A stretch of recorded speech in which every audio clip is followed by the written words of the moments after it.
5 minutos sobre las 9 de la noche, las negociaciones para formar gobierno continúan.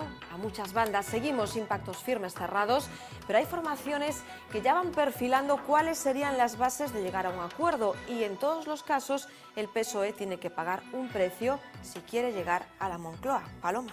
Sí, el precio que le exige Ciudadanos al Partido Socialista tiene forma de cabezas, la de los imputados en casos de corrupción. Es una de las condiciones para pactar que le trasladaba la formación naranja a los socialistas en las últimas horas, que no haya investigados ni en las listas ni en los cargos públicos. El foco apunta, por tanto, a dos socialistas gallegos, a Xosé Ramón Besteiro y a Abel Caballero, ambos imputados. Serían, por tanto, un obstáculo para llegar a acuerdo en caso de no irse, pero ¿estarían dispuestos a irse? Esa es la gran cuestión y sigue sin respuesta. Y una vez que se llegue a ese acuerdo, lo valoraremos todo. Y cuando haya un acuerdo, cuando se diga que este es el acuerdo, aquí estará este secretario general para dar su opinión. La remito a las declaraciones que haga el portavoz socialista de la negociación. Ya le contesté. Precisamente, el alcalde de Vigo ha anunciado que no volverá a estar presente en ningún foro en el que tenga que sentarse con representantes de la ciudad portuguesa de Oporto, mientras su alcalde no pida disculpas sobre Peinador. Caballero asegura estar indignado después de que el regidor portugués criticase la decisión de la compañía aérea TAP de dejar Sacarneiro para empezar a operar desde Vigo. Rui Moreira llegó a calificar el aeropuerto de Peinador de miserable. Ahora Caballero exige que le pida perdón a todos los vigueses. 17 millones de euros al año es la cantidad que podría haber defraudado a la hacienda pública la cúpula de Vitaldent. Son cálculos de la UDEF, la unidad de la Policía Especializada en Delitos Económicos. Según el informe, cada una de las 146 clínicas propias pagaba en B, en negro, un canon mensual de 10.000 euros a la trama. Tenían hasta un sistema de recogida del dinero en efectivo. Estos datos aparecen en el auto por el que la jueza envió ayer a prisión incondicional y sin fianza a 6 directivos de la empresa dental, incluido su propietario, Ernesto Colman. Se les acusa de 7 delitos, entre ellos delito continuado de blanqueo de capitales contra la hacienda pública y de organización criminal. Este caso ha puesto en la picota un modelo de negocio, el de las franquicias dentales low cost, muy cuestionado por los profesionales del sector. Hablaremos de todo ello con el presidente del Colegio de Odontólogos de A Coruña. Uno de los casos más sangrantes de destrucción del litoral español parece más cerca de tener un final. El Algarrobico, el hotel que se construyó al borde de una playa en el Parque Natural de Cabo de Gata, en Almería, parece condenado a desaparecer. Al menos así se desprende de las sentencias conocidas hoy. El Tribunal Supremo ha establecido que el complejo se levantó en suelos no urbanizables y que los terrenos son de la Junta de Andalucía. Se resuelven así dos asuntos clave de la maraña de recursos judiciales que envuelven al hotel. Las obras están paralizadas desde hace más de 10 años. La sentencia no indica quién deberá demolerlo. Según un estudio encargado por Greenpeace, su destrucción costaría 7 millones de euros. Los que hayan estado circulando esta tarde por A Coruña ya lo habrán notado. Atascos importantes en las vías de entrada a la ciudad en la primera jornada de la Copa del Rey de baloncesto.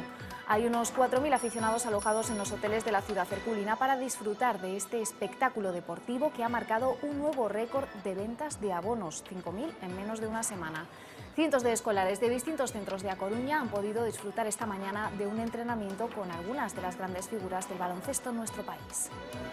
Hoy aprendí que jugar al baloncesto es muy divertido. Aprendí a pasar y a meter canastas. He aprendido a tirar bien,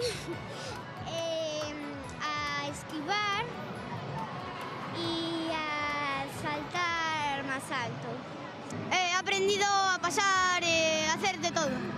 Muy gratificante ver a los niños cómo se activan jugando a baloncesto, un aspecto muy lúdico y en el que los son monitores, jugadores profesionales, con lo cual rompemos barreras y hacemos que crear nuevos amantes para este juego tan apasionante como es el baloncesto.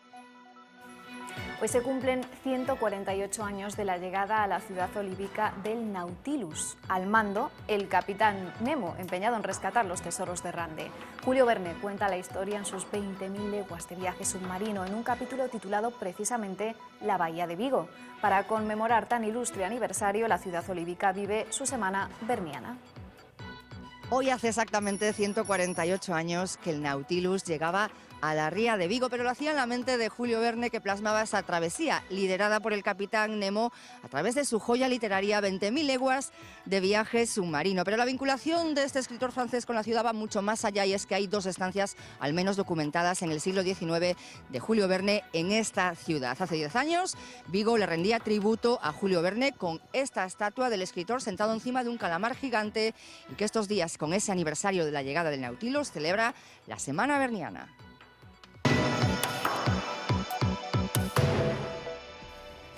La protesta tuvo lugar en 2011, pero años después la han sentado en el banquillo. Probablemente Rita Maestre no se imaginaba que el juicio por aquella manifestación sin camiseta en la capilla de la Complutense le llegaría cuando fuese portavoz del ayuntamiento. Hoy ha comenzado el proceso, la Fiscalía pide para ella 1 año de cárcel y su abogado la libre absolución. Maestre, que ha pedido perdón por si alguien se ha sentido ofendido, ve interés político en el juicio porque asegura ya no es aquella estudiante anónima. Ha llegado con paso firme, animando al otro acusado y respirando hondo. Tras la sesión de fotos, turno de palabra para Rita Maestre. Ha contestado que guarda un recuerdo confuso. Teniendo en cuenta que fueron 5 minutos hace 5 años. Pero se lo ha recordado la fiscal enumerando las consignas que gritaban durante la protesta.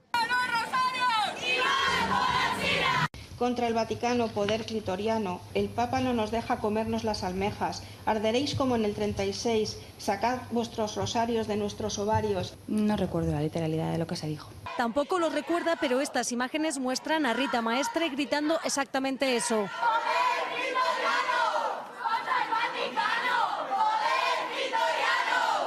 Y poniéndose la camiseta, porque asume que se la quitó dentro de la capilla, pero lo matiza. Yo no me desnudé y me quité la camiseta así. Y me parece que en general un torso desnudo no tiene por qué ser una cosa ofensiva. Y no fue ofensiva porque dice que no se hizo en el altar, pero se contradice. No se realizó en un altar católico. A ver, yo sé que estábamos delante de los bancos, así, sí. Puede ser que el altar estuviera en medio, sí. También se contradice cuando le preguntan si empujaron o no al capellán para entrar. Y en el momento, digamos, de llegar, yo no estaba en primer lugar. Estaba como a medias, diría. Cuando llega allí, ¿no recuerda que el capellán les dice que no pueden entrar? No, yo no hablé con él. En ningún caso hubo ningún tipo de acción violenta, como un empujón. Pero usted no estaba en la parte de adelante, ha dicho que estaba en la parte media. Luego entonces no sabe cómo se produce la entrada en la puerta. Bueno. Pero el capellán en su declaración le acusa directamente a ella. Actuaba como la líder que empieza porque iba primero y los demás iban detrás. Han continuado los testigos, 30 en total. La capilla tronaba. Ha escuchado las demás declaraciones, interesada, implicada, pero sobre todo preocupada, porque no hay que olvidar que se enfrenta a 1 año de prisión por un delito contra los sentimientos religiosos.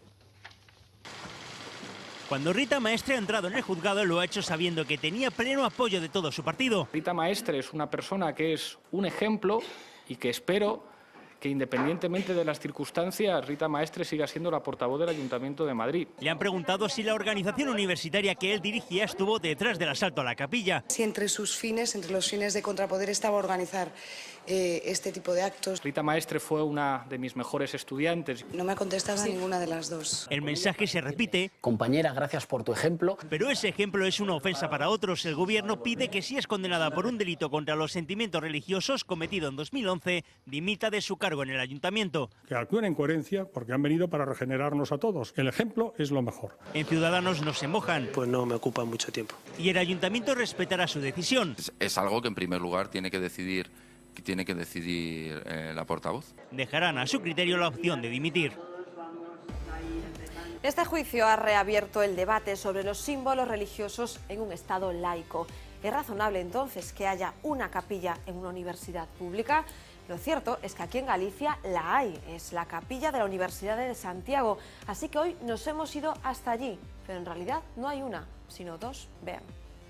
Estamos en la Universidad de Santiago y vamos en busca de su capilla. Sí, hay capilla. No tengo ni idea. Supongo que sí. Con la vinculación que hay aquí con la iglesia en Santiago. Ir no fue, pero paso por diante, creo que hay una capilla ahí. De hecho, ahí organizan los conciertos de orquesta de la facultad. Siguiendo la última pista llegamos aquí, junto a la Facultad de Historia, hasta la iglesia de la Compañía, un templo construido por los jesuitas en el siglo XVII. Un siglo después, cuando la orden fue expulsada de España, se convirtió en capilla de la universidad. Esta es la iglesia de la universidad. Está abierta, así que vamos a entrar. Dentro esperamos encontrarnos un lugar de culto, pero este cartel ya nos da una pista. De fondo, el retablo. Entre imágenes religiosas, una exposición de arqueología. Y es que esta iglesia ya es de uso laico. Desde los años 90 ha pasado a ser un recinto cultural, con exposiciones, conciertos y conferencias entre verdaderas joyas del barroco. No es lo que buscamos, así que dejamos esta iglesia ya desacralizada y vamos al Campus Sur. Aquí sí. Finalmente encontramos la capilla de la universidad, es esta que tengo en mis espaldas y sí, teóricamente está abierta al culto. Vamos a intentar entrar.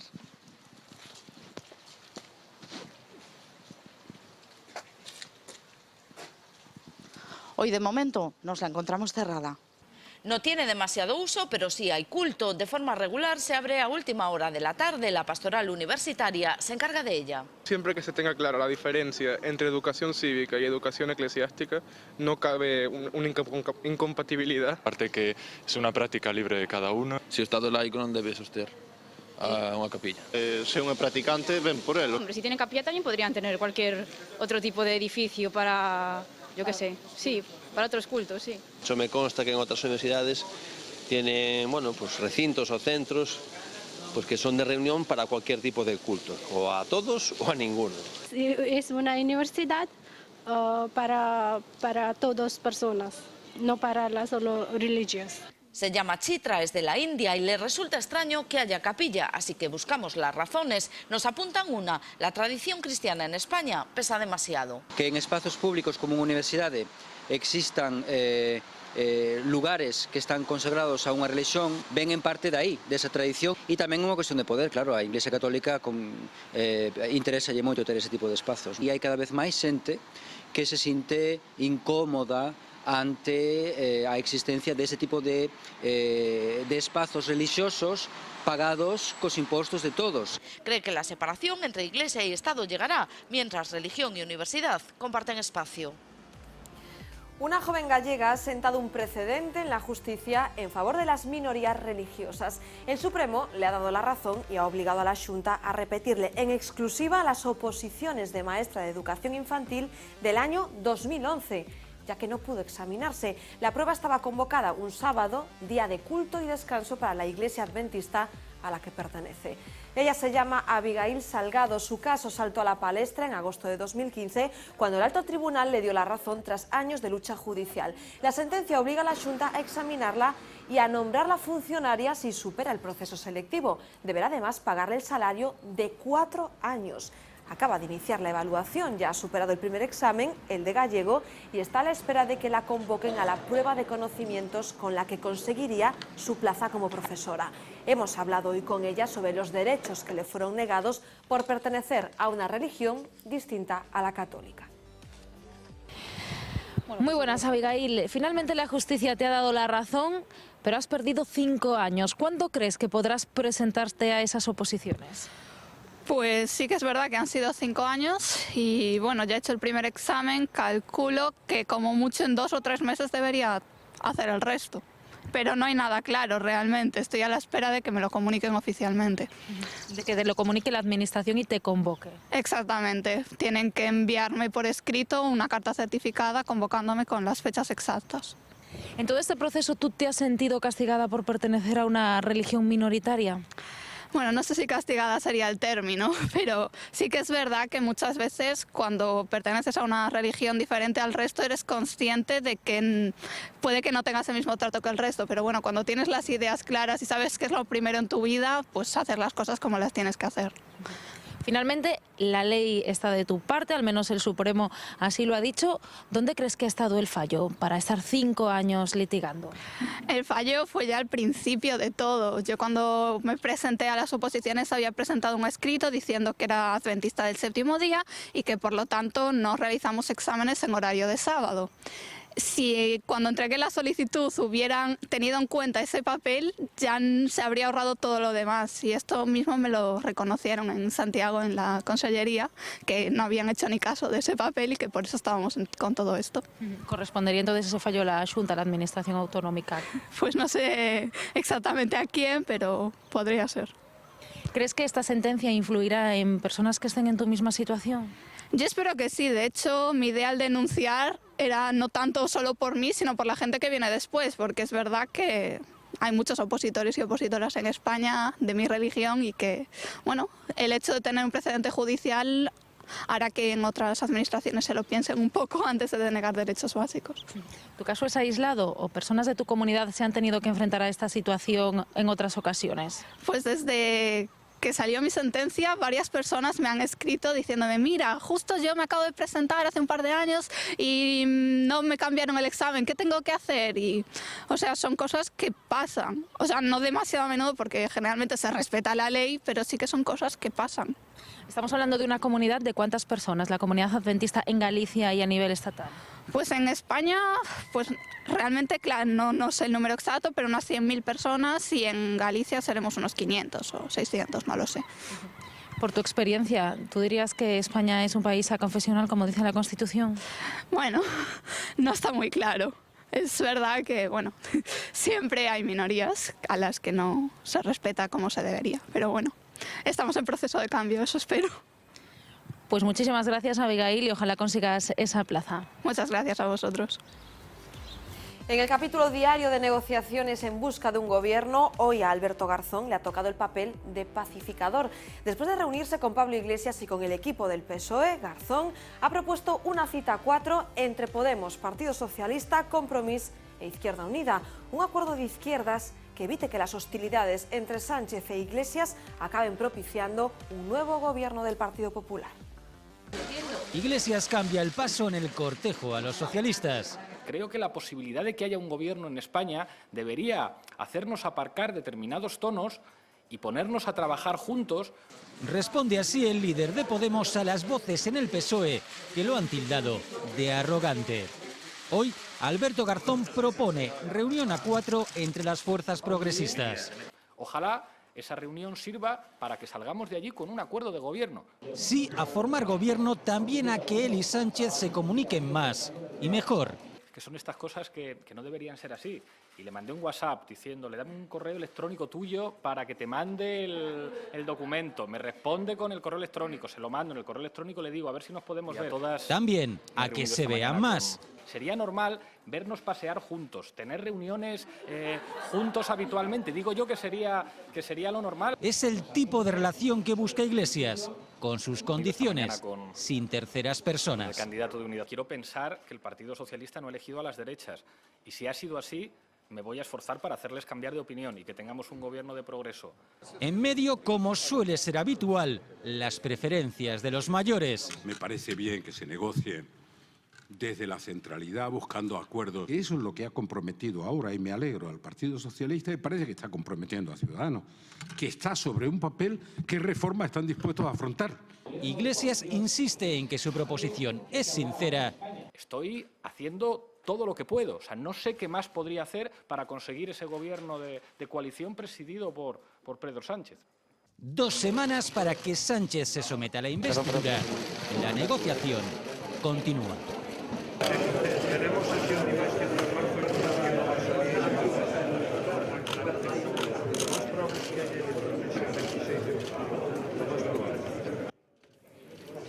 Ya lo han escuchado a lo lejos, pero se entiende perfectamente. Rajoy pronostica unas nuevas elecciones el 26 de junio, una vez que da por hecho que Pedro Sánchez no conseguirá ser investido el próximo 2 de marzo. Así se lo confirmaba en la cumbre europea el líder británico. David Cameron le ha deseado buena suerte, pero antes ha bromeado con esa nueva convocatoria de elecciones. Le ha dicho que convoca elecciones en Navidad y en verano. Lo intentas todo, ha llegado a decir Cameron. Y algo así cabría deducir de las últimas declaraciones de líderes del Partido Popular. Hoy Javier Maroto ha ofrecido una hipotética vicepresidencia al PSOE o a Ciudadanos. Si nosotros nos encontramos que el Partido Socialista o Ciudadanos quieren una vicepresidencia del Gobierno de España, no tendríamos ningún problema en aceptarla, porque es razonable compartir en coalición el programa que se quiere gestionar. O sea que fíjese la diferencia tan abismal de posiciones que tenemos. El presidente de la Xunta ha pedido hoy disculpas a los ciudadanos. Lo hace en nombre de los políticos que, según sus palabras, hacen teatro con esto de la negociación para formar gobierno.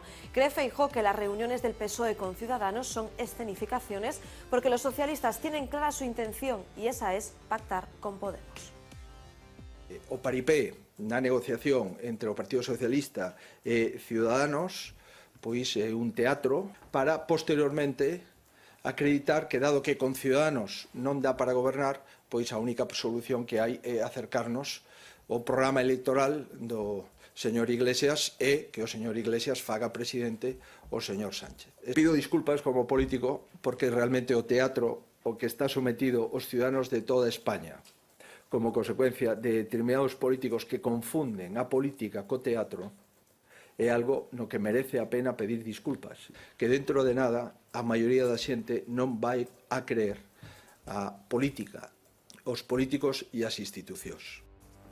Paripé o no, lo cierto es que aunque todavía no hay pacto entre PSOE y Ciudadanos, ayer empezaban a perfilar las bases de lo que podría ser ese pacto futuro. Y uno de los puntos clave en la lucha contra la corrupción es el compromiso de que no haya imputados en las listas de los partidos ni entre los cargos públicos. Todos los ojos puestos, por tanto, en dos socialistas gallegos, además, que están siendo investigados, Besteiro y Abel Caballero. Según el portavoz del PSOE en el Senado, Óscar López, Gómez Besteiro no está en ningún cargo público y Abel Caballero tendrá que dimitir si se le abre juicio oral. Así contestaban hoy los aludidos. Y una vez que se llegue a ese acuerdo, lo valoraremos todo. Está en presencia de un secretario general que cumple estrictamente el código ético de su partido. Y cuando haya un acuerdo, cuando se diga que este es el acuerdo, aquí estará este secretario general para dar su opinión. Mientras tanto, dejemos trabajar a los que están trabajando por el bien de España y nos centremos en lo que nos debe unir a todos, que yo creo que son muchísimas cosas. La remito a las declaraciones que haga el portavoz socialista de la negociación, el señor Hernando. ¿Qué valoración entonces haría de ese...? Ya le contesté. No, yo no tengo que opinar nada de eso.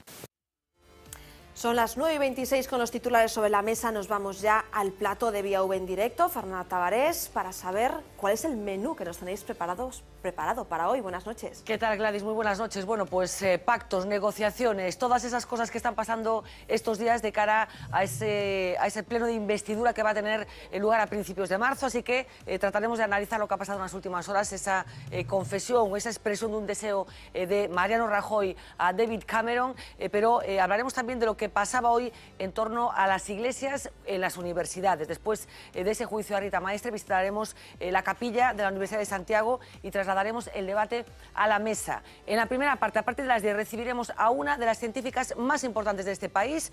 Vamos a hablar mucho de lo que pasa a nuestro alrededor, en realidad de lo que pasa en el mar y en nuestra relación con él.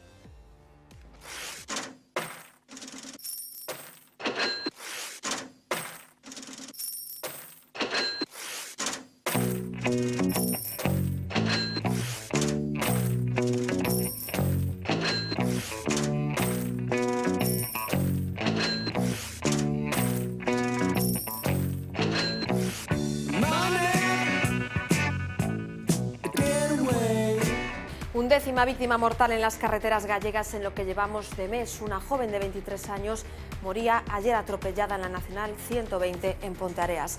La víctima moría al ser arrollada por un coche cuando se disponía a cruzar en el kilómetro 640 que está en la parroquia de Xinzo. Al parecer, la joven caminaba por la vía en compañía de su hermana, que no fue alcanzada.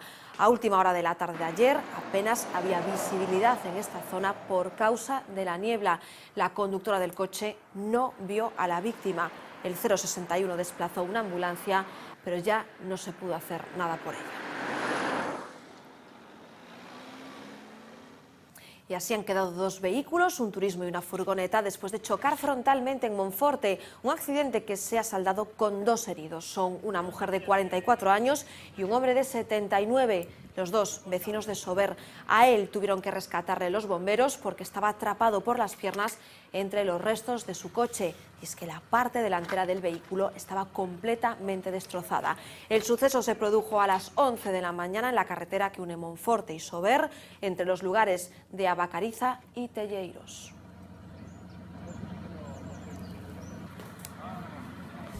Estarán de acuerdo conmigo en que hoy hemos vivido parte de todos los fenómenos meteorológicos.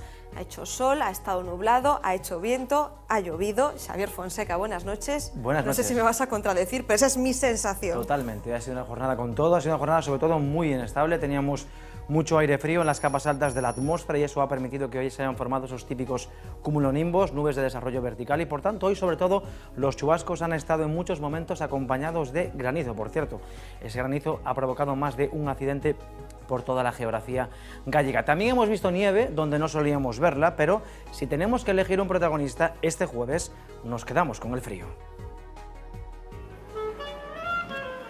Estas sí que son imágenes propias del invierno que este año ya prácticamente habíamos olvidado. Hoy ha hecho falta llevar abrigos, bufandas, guantes, gorros e incluso utilizar las capuchas de las chaquetas para combatir la intensa sensación de frío. La masa de aire polar y los vientos de componente norte han hecho de este jueves la jornada más gélida de toda la estación. A muchos seguro que les habrá costado acostumbrarse a estas condiciones. En Vigo, por ejemplo, a pesar de los últimos temporales, las temperaturas durante este invierno están siendo muy suaves e incluso altas. Hoy, sin embargo, la máxima no ha superado los 11 grados y la mínima ha sido de tan solo 3 grados.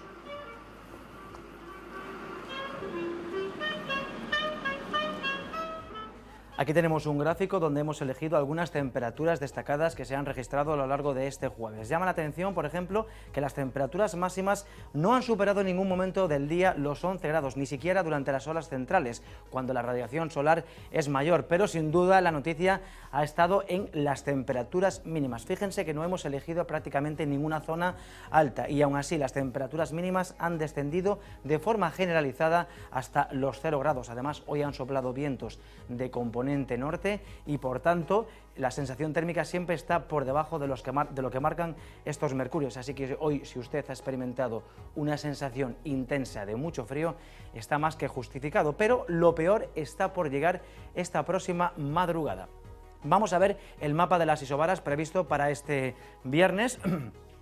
Podemos ver cómo las altas presiones se mantienen estacionarias sobre las Azores, el anticiclón no se mueve. Esto va a permitir que este viernes sea una jornada más estable, pero no va a impedir que este frente que estamos viendo, que es un frente muy débil, llegue durante las últimas horas del viernes y deje precipitaciones, sobre todo en la mitad norte de la comunidad. Vamos a ver el mapa previsto ya para este viernes. Lo primero que hay que destacar este viernes es que el viento va a estar en calma y eso va a permitir que se formen nieblas muy densas durante las primeras horas de la jornada en las comarcas del interior. El resto de la jornada vamos a tener una alternancia de nubes y claros, con más nubes en la mitad norte y menos nubes cuanto más al sur. Incluso en la provincia de Ourense los cielos estarán prácticamente despejados una vez que se hayan disipado esas nieblas. Después, importante destacar que por la tarde las nubes cubrirán todo el cielo norte de la comunidad y por la noche llegará ese frente muy poco activo y dejará precipitaciones en las provincias de Lugo y también de A Coruña. Las temperaturas, sobre todo las mínimas, van a descender. Fíjense los valores tan bajos que vamos a registrar, que se van a registrar durante las próximas horas.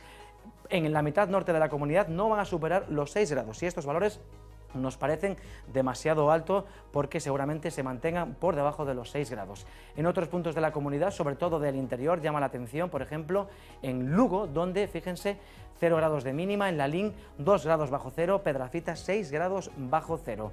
En puntos del sur de la comunidad, pues también temperaturas muy bajas, también en Vigo o Carballiño y en Pontevedra mínimas de tan solo 3 grados y en el interior de la comunidad, pues más de lo mismo, temperaturas mínimas muy bajas. Van a ser tan bajas que por primera vez en todo el invierno tenemos un aviso de color amarillo por temperaturas mínimas extremas. Vamos a verlo. ¿Dónde? Pues en las montañas de Lugo y de Ourense, porque allí las temperaturas mínimas esta próxima madrugada podrían descender de los 6 grados bajo cero. Así que, como decimos, estamos a punto de afrontar las olas más gélidas de todo el invierno. Mañana también tendremos un aviso por mar de fondo de noroeste con olas de hasta 5 metros. Así que mañana, estas próximas horas, no olviden abrigarse, aunque mañana ya durante las horas centrales del día la sensación térmica va a ser mucho más agradable. Ahora queremos hablarles de un satélite que esta semana la Agencia Espacial Europea ha puesto en órbita y que nos ayudará a entender un poco mejor los océanos. Se llama Sentinel-3 y es la tercera misión del programa de la ESA, cuyo objetivo es observar los profundos cambios que están experimentando los océanos de la Tierra. Por ejemplo, una de las tareas concretas será medir las alteraciones en el nivel del mar. Además, un instrumento que lleva incorporado el satélite estudiará el color del océano midiendo la cantidad de clorofila que hay en el agua, su capacidad para absorber dióxido de carbono y también la contaminación. Por supuesto, tratará de averiguar cuánto se están calentando los océanos. Pero no solo investigará, también servirá como voz de alarma en caso de grandes catástrofes. Por ejemplo, el Sentinel-1 y 2 se usaron para monitorizar los terremotos de Chile en 2014 y de Nepal en 2015. La información que recoge el satélite se envía directamente a los servicios de emergencia. Un total de 11 empresas españolas han participado en este programa, que todavía tendrá 3 versiones más hasta el 2020. Y hoy es jueves y nos toca hablar de la relatividad. Por fin vamos a conocer el nombre y el apellido del científico inglés que ayudó a Albert Einstein a demostrar su teoría.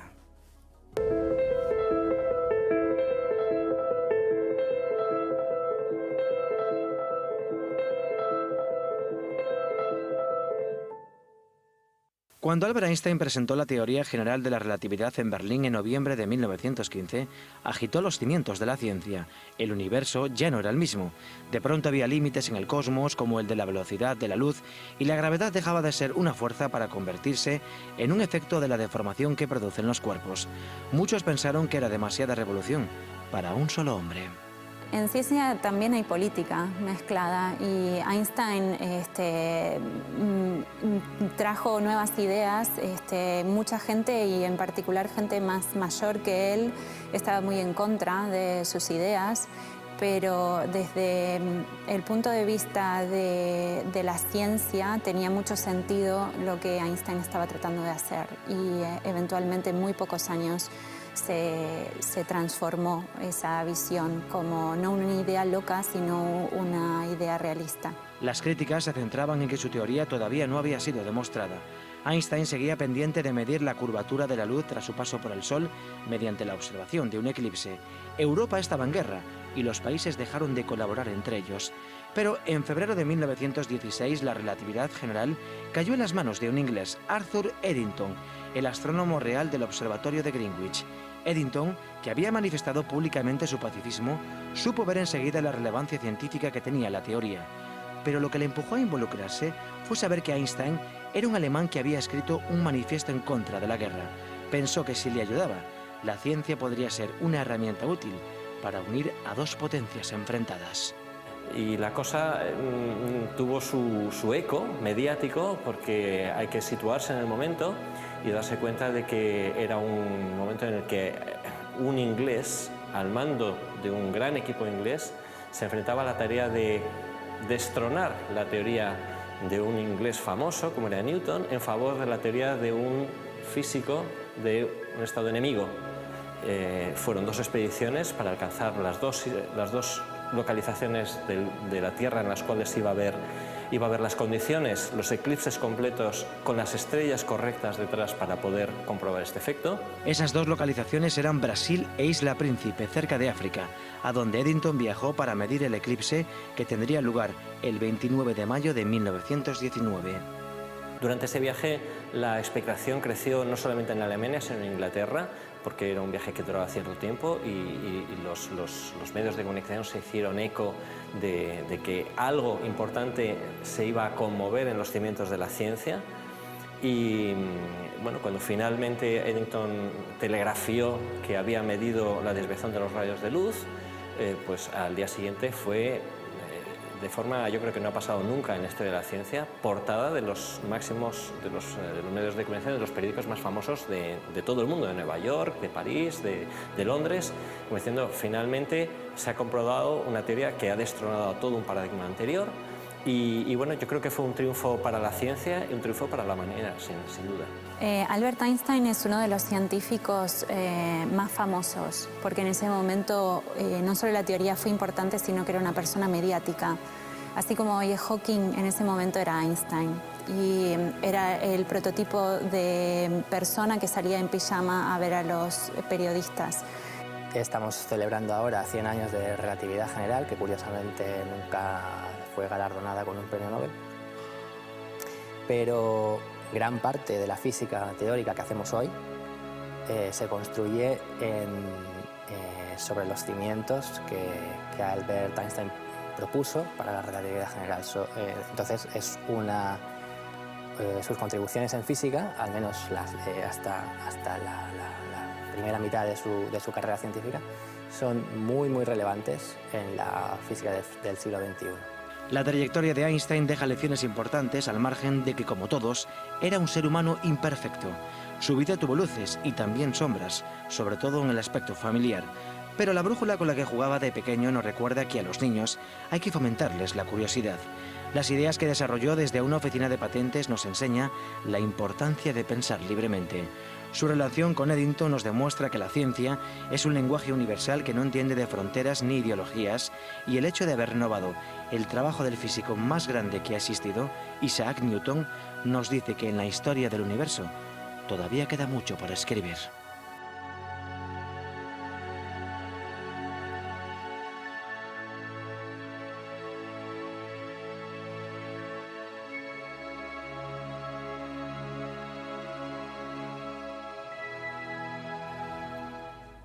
Hemos terminado con lo que es la historia de la teoría general de la relatividad, y a partir de ahora empezaremos a explicar las consecuencias de la teoría y también las predicciones. Para empezar, la semana que viene hablaremos de las famosas ondas gravitacionales que se detectaron hace tan solo unos días. Bueno, pues lo citas todos los días con Xavi Fonseca, pero todo lo que tiene que ver con la relatividad el jueves. Gracias, Xavi, hasta mañana. Hasta mañana. Paramos, nada, unos minutitos solo, porque a la vuelta nos vamos a preguntar qué momento está viviendo Vitaldent, pero no desde el punto de vista empresarial ni desde el punto de vista de ese posibles fraudes, sino desde el punto de vista de nuestra salud. ¿Es verdad que estas franquicias bucodentales no nos atienden bien? Enseguida se lo contamos.